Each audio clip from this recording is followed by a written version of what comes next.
अब हम निवेदन कर रहे हैं समादरणीय भक्तिवेदांत श्री सागर महाराज जी अपनी भाव पुष्प हमें अर्पित करेंगे। और 10 मिनट में तो मैं समझ रहा हूँ सबकी व्यवस्था, लेकिन आप श्री को निवेदन है कम से कम 15 मिनट तो हम पे कृपा करके प्रदान करें ही करें और अपने भाव पुष्प उन पर नंदगी करें। पूज्य महाराज जी।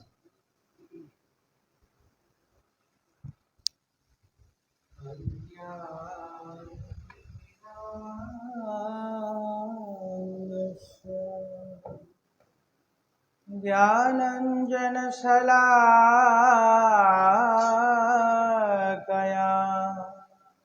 चक्षुरुन्मीलितं येन तस्मै श्रीगुरुवे नमः। नमो विष्णुपादाय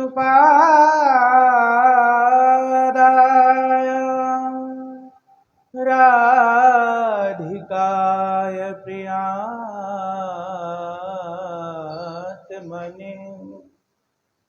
श्रीमद्भक्तिवेदान्त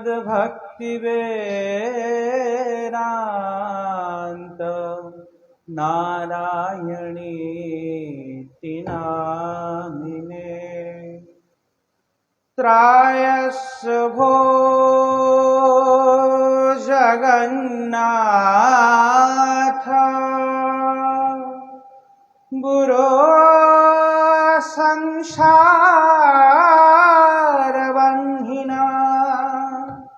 दग्धं मामकालदंष्टं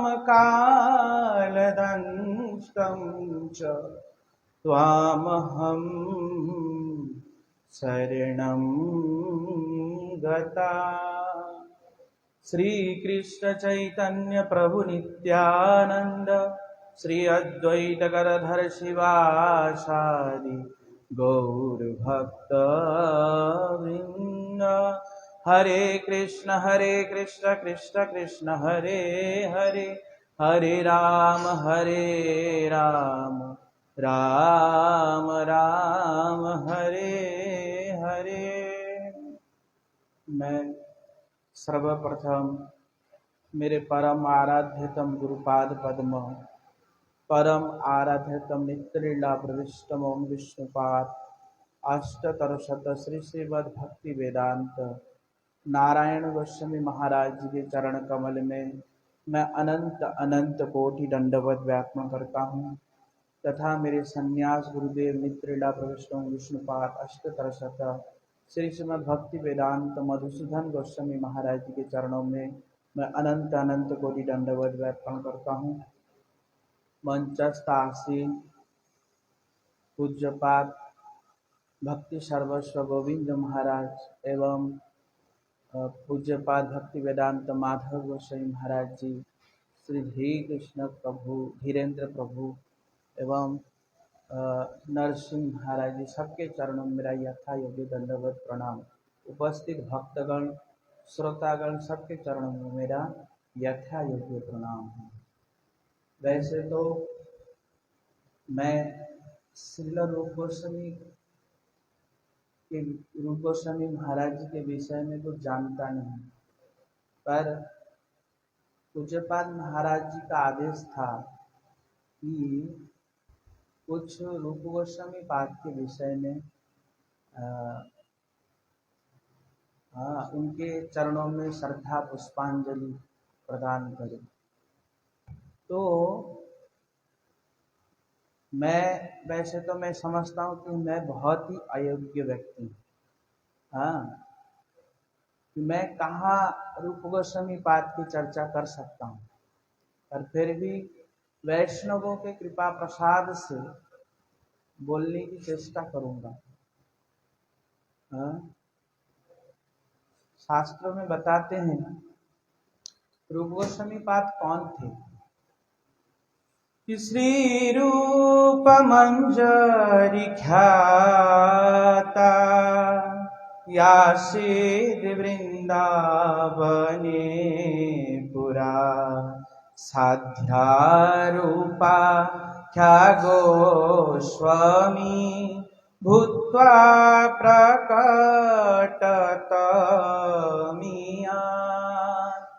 वास्तविक में बात कौन है? बोलते रूप गोस्वामी ख्याता, रूप मंजरी ख्याता, जो राधा रानी है। आदि कवये मुह्यन्ति यत सूरयः। तो आदि कवि कौन है? बोलते आदि कवि यहाँ पे रूप गोस्वामी पाद है। और तेने आदि कवये मुह्यन्ति यत सूरयः, तो बोलते रस ब्रह्म। ये रस ब्रह्म कौन है?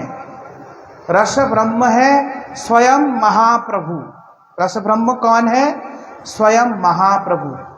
तो महाप्रभु रस ब्रह्म, वही रस ब्रह्म ही महाप्रभु रूप गोस्वामी पाद के हृदय में वो रस तत्व को प्रदान किया।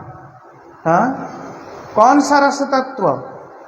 बोलते जो राधा कृष्ण के विशेष रस वार्ता, उन रस वार्ताओं को प्रदान किया रूप गोस्वामी के हृदय में। तो रूप गोस्वामी पाद कौन है? बोलते आदि कवि है। ये कौन है? आदि कवि।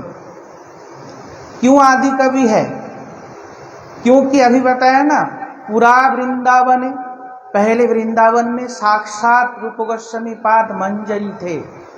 तो इसलिए ये आदि कवि इसलिए हैं क्योंकि साक्षात रूप से उन लीलाओं को देखा और देख करके इस भूतल पे महाप्रभु की लीला में रूप गोस्वामी मतलब पुरुष शरीर में अवतीर्ण होकर के इस जगत के लोगों को वो चीज प्रदान किया।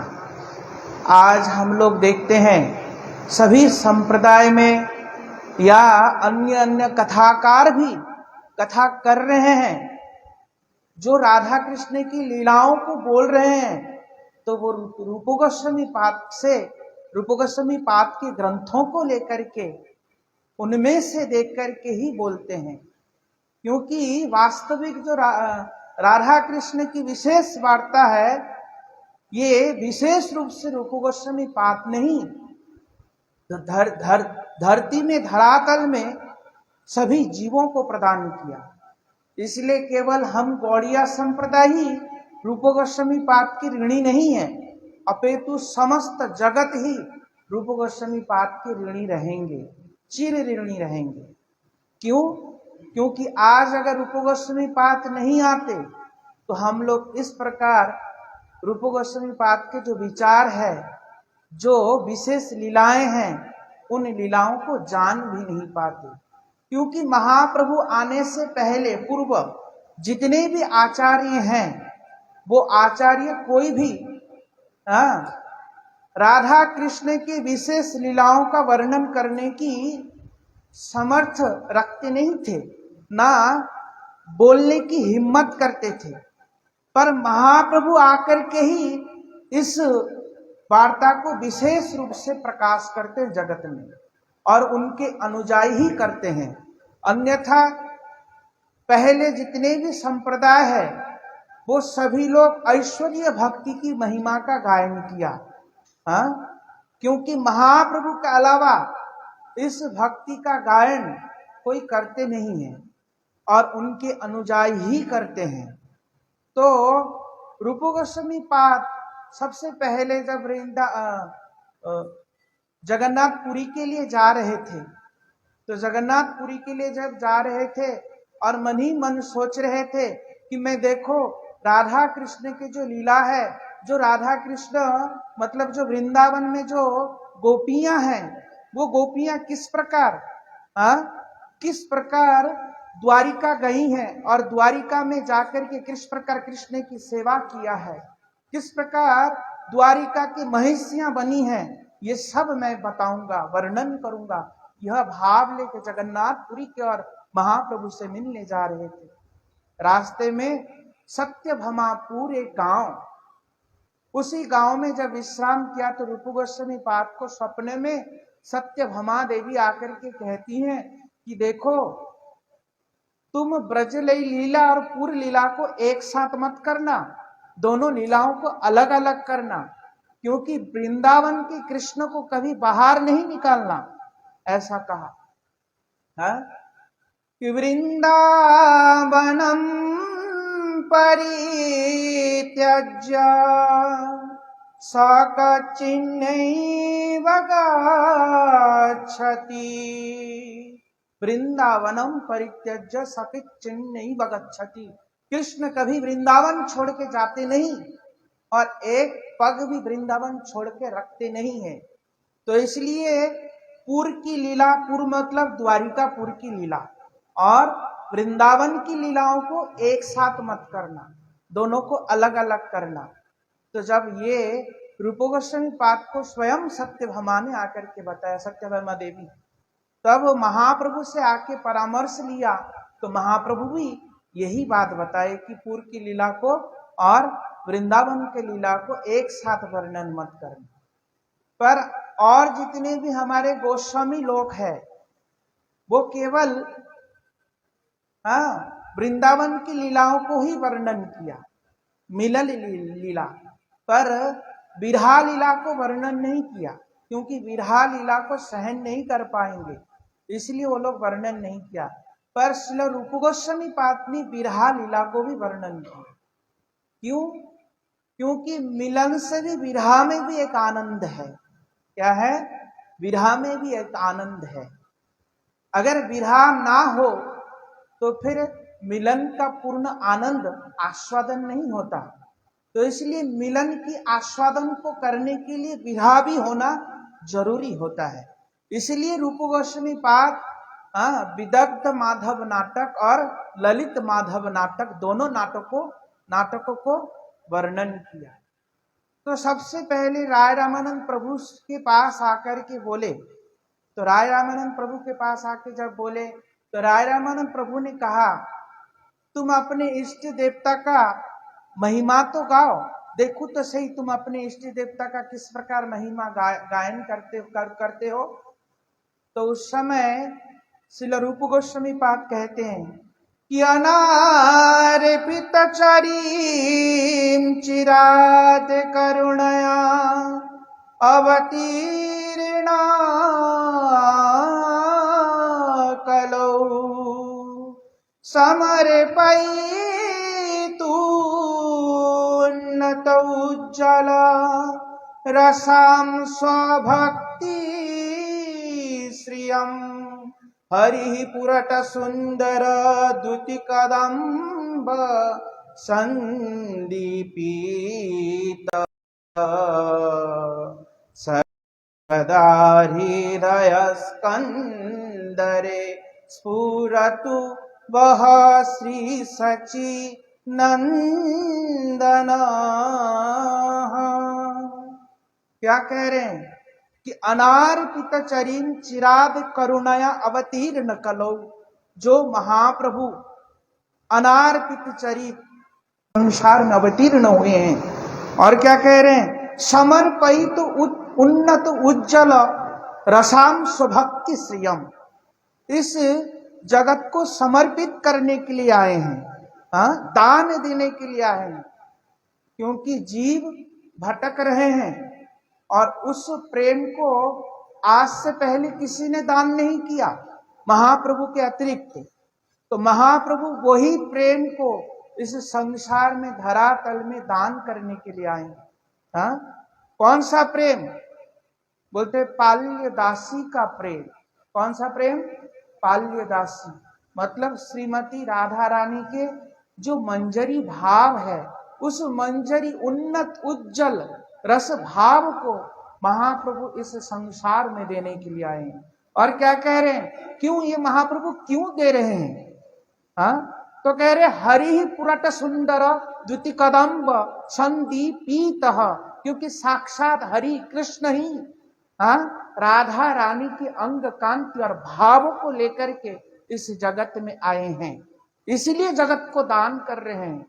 अगर राधा रानी के भाव को लेकर के नहीं आते, स्वयं कृष्ण नहीं दे पाते। इसलिए कह रहे हैं राधा रानी के भाव को लेकर के इस जगत में महाप्रभु अवतीर्ण होकर के जगत के जीवों को इस प्रेम को प्रदान कर रहे हैं।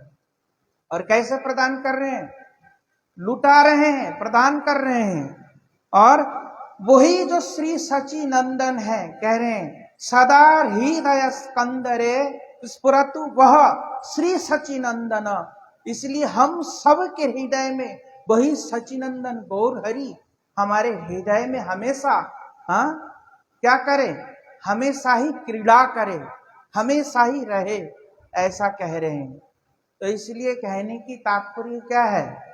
कहने की तात्पर्य कि हम कह तो देते हैं पर वास्तविक में हृदय में उस भाव को अनुभूति नहीं कर पाते हैं। तो इसीलिए इन भावों को हृदय में अनुभूति भी करना बहुत आवश्यकता है। उस आत्म तत्व को प्राप्त करने की चाह भी होनी चाहिए। अगर आत्म तत्व को प्राप्त करने की चाह नहीं है, चाह मतलब कैसा होना चाहिए? भूख कैसा होता है? एक व्यक्ति को भूख लग रहा है, तड़प रहा है, और तड़प रहा है, रो रहा है। बहुत तेज जब भूख लगेगा तो क्या करेगा? रोएगा नहीं। तो उसी प्रकार आत्म तत्व को भी प्राप्त करने के लिए ऐसे ही रोना पड़ेगा। रोना ही एक ही विकल्प है, अन्यथा कोई विकल्प नहीं है। इसलिए मैं भी सभी वैष्णवों से, मेरे गुरुदेव से प्रार्थना करता हूँ कि ये सब भाव मेरे हृदय में कभी न कभी स्फूर्ति प्राप्त करे। सभी वैष्णव के चरणों में यही प्रार्थना करके वांछा कल्पतरुष कृपा सिंधु प्रतिदानम पावनेभ्यो वैष्णवेभ्यो